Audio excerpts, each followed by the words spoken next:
Hello there, and welcome to your Day 1 Star Wars Celebration recap. We are back. The Sith Holocron Naomi, how you doing?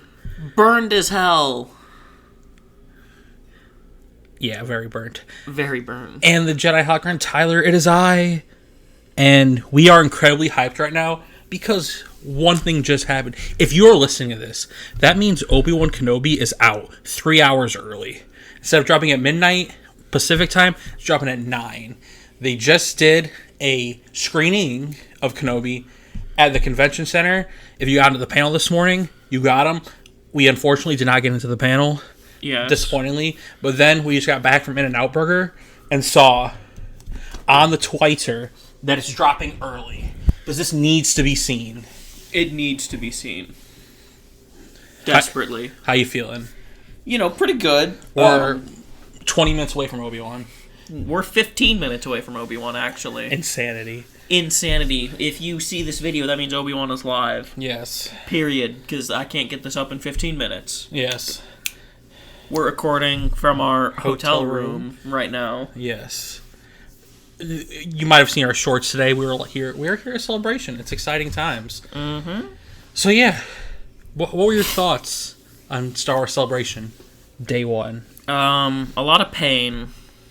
Okay, we gotta preface this because you are extremely in pain because, one, you're a walking disease, and two, we went to Disneyland for 2 days. I did. You went 1 day because you were not used to that much walking. I had to stay in the hotel room because I got way too burnt the first day. And now if I touch my neck, it feels like I'm getting stabbed. Yeah. So I'm really going through it for you guys right now. So besides physical pain from walking and existing, what do you think of the first day? It was really good. It was really kind of trippy because it was like walking through the past. What do you mean? It's like walking through 2019. A better time. 2018, whenever we went. What was the one in Chicago? Was it 19? 19. Yeah. Because it had the same layout. And a lot of they had the same I recognized a lot of stuff, so it felt really weird and kind of surreal. A lot of the same artists are there, a lot of the same booths. Because technically it wasn't me that went. Yeah. It was male me that went. So it was kind of surreal to just go through the exhibit hall and just look through everything. Yeah. It's exciting. Try not to. I truly believe last Star Wars Celebration was the last time I was happy. And so yeah, it's nice being back. That's maybe the saddest thing you've ever said. No, just a lot of shit happened after that. COVID. No, but just being I haven't felt happiness in 4 years. That was the last happiest high. It was just the way you said it. Yeah. Made it sound like you're really going through it. Yeah. But Star Wars Celebration has been good so far, but I have a lot of complaints actually though. Okay. They didn't live stream the panel to the celebration to the live stage like they did in Chicago, which is kind of dumb. Yeah. And it was just weird because then they gave out and of course they do the lottery, which I think a lot of people don't like the lottery, but I also think that's a fair way to do it unless you want to camp out at 5 in the morning. Yeah, I'd say that the lottery's more fair. But yeah, and the people who were in the panel got wristbands for a showing that's going on right now, I assume still, or ended. They're probably on the second episode now if they're doing both. Yeah, I don't know how many they're doing. So that was disappointing that I didn't even watch it. So an Andor trailer dropped and we didn't watch it yet. Yeah, we haven't watched it. I watched it actually because I was in the Celebration store for 5 hours. Well, I don't have headphones, so I didn't I wasn't gonna pull it up while I was sitting there. I wouldn't be able to hear it. Yeah. So I haven't seen the trailer for that. We were going to talk about that, but we got so hyped for Obi Wan that we had to jump into this. We got a little sidetracked because Obi Wan comes out in 10 minutes. But at the end of this video, we'll discuss the Andor trailer because we'll pause the recording and then watch it and then get back. Okay. But Other than that, Celebration's fine. It was like it's normal. It's fun getting the pins. Celebration store is a disaster. Yeah, I was in there for 5 hours. How long were you actually in there? Was it legitimately 5 hours? We had lunch. I went to the Celebration store about 12:30. I didn't get back till like 4:30. Holy shit! Yeah. So 4 hours. Oh my god! I got back just in time to see Ewan and Hayden on stage at the live stage, which was the highlight of the show for me. Easily the highlight. Watch our short of the hypest moment. We'll probably upload at least one more short of that from a different angle because we were not next to each other when this happened. Yeah, because I literally had just gotten back from the Celebration store. And I had been sitting there for like 2 hours at that point. Yeah. I'd just been watching, because pain, and I couldn't walk around anymore. So I was like, I'll just stake out here and see who shows up. And honestly, if we've learned anything, that's like the best spot to actually see celebrities if you're not in the panels or... There's like that one year I missed Daisy Ridley. It's a story I tell. I'm not going to tell it now. It's not important. But like whoever's on the panels that day is a good chance of showing up on the stage that day. Yeah, it was. Yeah, that moment was definitely very surreal. Definitely like wild to be so close to where they were. Yeah, because I was very close to the front. Because like I said, I had been sitting there for like 4 hours or like 3 or 4 hours. So you saw them coming out and you got close? No, he was like the hype guy. I wish I remembered his name. The hype guy. The guy that was like there when at the very beginning of the day. It's like Cam, I think. Was his name? I know who the interviewer is. That's Anthony Carboni, but I don't know who the hype guy is. Yeah, he was there last year, Star Celebrate, or in 2019. Like I remember that guy. Yeah. He had been like 2 hours earlier. He had dropped the hint. Mm-hmm. He was like, we're gonna have 2 really special guests, and he like was kind of laying like the subtle hints. Mm-hmm. And in my head I'm instantly like, is fucking Ewan here? Which is funny because his days for photos are tomorrow and Saturday, so yeah, I wasn't sure he was gonna be here today. And so when I heard that I was like, okay, well now I'm definitely camping out this fucking area and just waiting. And then I left to go and clothes shopping a little bit later. Mm-hmm. But yeah, like half an hour beforehand, he came back out and was basically like, we need everybody like as close in as possible because we need this thing packed because you all want to see this. Like, and it was very clear at that point, like, oh, we know who's coming out now. Mm-hmm. So yeah, that was when I slid as high up as I could. Right. I was coming back from the Celebration stage and I saw him on the thing and I started like walking fast as I've walked this whole trip. Yeah. Yeah, it was very awesome. And all of just, like... It was kind of funny, because they were not on stage for longer than, like, 10 minutes. And it's so funny, because they maybe only spoke, like, a paragraph each, because everybody was just screaming. Yeah. Like, they spoke, like, 30 words each. It was kind of hilarious. Yeah. Because anytime either opened up their mouths, you just heard the... eruption from the crowd. It was. I was emotional. I almost cried, like from the whole. Yeah, it was very. It was cool. I love seeing Hayden get love. Yeah, because people have always been down on my boy. Mm-hmm. And I've always been a big believer in the opinion that no one could have made his lines in Attack of the Clones good. Mm-hmm. No Attack of the Clones slander here. On the 20th anniversary. My nostalgia movie. I will not have it. I'm just saying. I'm defending it here. I know. I'm defending his performance. I'm defending the dial. I'm defending his performance, and I've always been I've always been a defender of literally anything in Star Wars. Yeah. So not too surprising that I've been a Hayden defender. Mm-hmm. But it's just always nice to see, people have been bullied. Yeah. Get their cheering. Mm-hmm. It was a nice sound. Yeah, and so... Yeah. I got put on the spot, and I didn't know what to do. Yeah, so... Yeah, it was a pretty fun day. Celebration Shore was kind of weird. And... Yeah. And yeah. Yeah. Yeah, sorry about that. I had a phlegm in my throat. He had a little bit of an attack. Yeah, but we're back. We watched Andor in that time, so we could be prepared.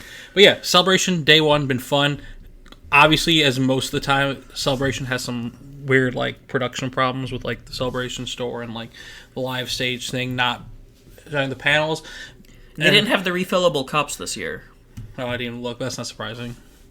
Damn COVID shame. Stuff. But yeah, now we're going to get into the announcements. A few things happened at that thing. They covered Willow, which is not a Star Wars thing, which I don't care about, so we're not going to talk about it. Indiana Jones, which I also don't care about, so we're not going to talk about it. I think Harrison Ford was there, which is kind of cool. And then the three other ones. They showed a Mandalorian trailer. That one, not for the public. Oh. No recording, just for the live audience. I saw it on Twitter without sound. Okay. It looks cool. It looks like it's focusing on Mandalorian. You saw the armor, you saw Grogu, you saw Bo-Katan. Seems like it was dealing with that stuff. Kind of looked like maybe like what we thought Bo-Katan might be coming bad, like beefing with Mando and Grogu. But I don't know. Other than that, like I said, I watched it without sound. It probably got taken down not too long after. Yeah. But because I was in the Celebration store, I didn't feel like taking my headphones out to watch it without sound. But yeah. And then we got the, I think they showed stills from the Ahsoka show. Oh. Because they're filming right now. Or a message from Rosario wishing she could be there because they're filming. So that was that. And then the two big ones were the Andor trailer, which we'll talk about in a minute. And then John Watts, the director of the Spider-Man MCU trilogy, was supposed to direct Fantastic Four. Got off the Fantastic Four project. And everyone's like, interesting, what's going on? He's probably going to direct the next Spider-Man movie, so they're just like... And then the John Krasinski thing, so maybe thought John Krasinski was going to direct Fantastic Four. Turns out he's directing a Star Wars show that comes out next year. Huh. And the name of that Star Wars show... Oh, yeah, you sent me that link. Which I forgot. I think it's called, like... Skeleton Crew? Something like that. Wasn't it? Yeah, Skeleton Crew, starring Jude Law from, he's in a bunch of stuff. He plays young Dumbledore. He's a bunch of things. Which seems cool. Yeah, Skeleton Crew sounds like you're like a flight crew or like a group of like a crew on a ship. Well, Skeleton. And there's not many of them. Or Skeleton Crew implies that it's bare bones. Bare bones. I don't know if it's like a bare bones like. Yeah, it'll probably be like a small. Is that literally the only detail we have? Is the name? I don't read too much more into it, but that's the only detail you and I have. Yeah. But John Watts is a good director, so I'm excited. Coming next year. Cool. Damn, yeah. Which means we'll get... Because they did confirm Ahsoka and Mandalorian for next year. So, yeah. Next year's going to be packed, too. But then the meat of the show, the biggest thing where we got the most information in the trailer, was Andor. Andor, August 31st. Yeah. This year. 2 episodes premiere, 12-episode season. 12, you said? Yes. Ooh. And it already got confirmed for a second season, 12 episodes, which will be closer to tie fully into Rogue One. So I don't think this show's going to be more than 2 seasons. No, probably not. Yeah. And then we just watched the trailer. What did you think? I liked it. I've always really I've always wanted more of how Cassian sort of explains the rebellion in Rogue One. Yeah. Like, all of, the really, fucked up things that they had to do. Mm-hmm. I want to see this, because, Mon Mothma has, the very pacifistic idea and, the very, holier-than-thou yeah. sort of vibe of the rebellion. And then Saw just is full-on terrorist. I like how Cassian, it feels like he's more in the middle of those two. But I think in this, it seems like he's further bad than good. Yeah, and he's more, yeah. But not quite like Saw. Yeah. Not committing acts of terror. Mm-hmm. But still doing, really bad things for the greater good. Yeah. And I've always wanted to see more of that. Yeah. the trailer also is like the music was different, like the tone, like the imagery was like really cool and like more like seeing the Senate. Yeah, seeing the Senate again. That's dope. That's rad. I saw on Twitter that we saw clone troopers, right? Well, at the very least, we saw people in clone trooper armor. Apparently, that might be the first time real clone suits have actually ever been made and not been CGI, which is kind of funny. That is really funny. Because we know, obviously, depending on... I mean, this is probably a lot closer to A New Hope than, like, a lot of other projects in that era. So I would assume that they're using clone armor still, like, as leftovers, and it's the Imperial, like, recruits in there and not clones. Yeah. Just because we know in Bad Batch, pretty much all the clones seem to be getting kicked out real early. Yeah. Like, real early. It's probably, they're probably just repurposing the armor. Yeah, I mean, don't let it go to waste. It is, yeah, you gotta take... And it's superior to Stormtrooper armor. Yeah. But yeah, I'm excited for that. It's like, that's close. Biggest wish? He needs to meet Yabba. No, that's not gonna happen. Why not? Because that's too fan servicey. He needs to meet Yabba. Which is a very weird thing to say that as fan service because they have memes of it, but yeah. But that's why it needs to happen. I know. Also, I'm also really interested in see if they can make me like Mon Mothma because like she's terrible.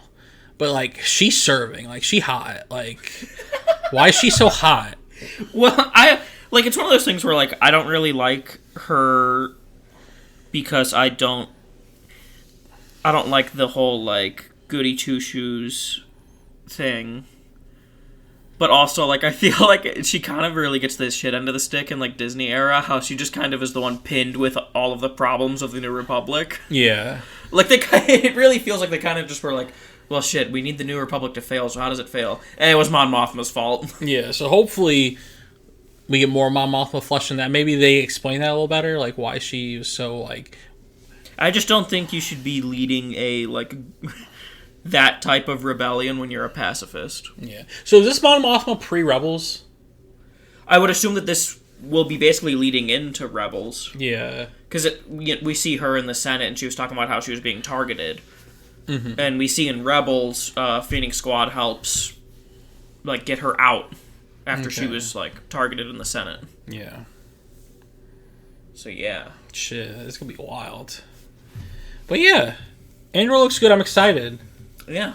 But, like, sorry, guys. It's Obi Wan time. We gotta go. It's Obi Wan time. Tell us what you thought of day one. Leave your thoughts in the comments. What are you excited for other than Obi Wan? Because that's now. It's coming. We're doing it. Obi Wan is here. We're going to put up a review for Obi Wan. Yes, both episodes separate. And until next time, this is where the fun begins.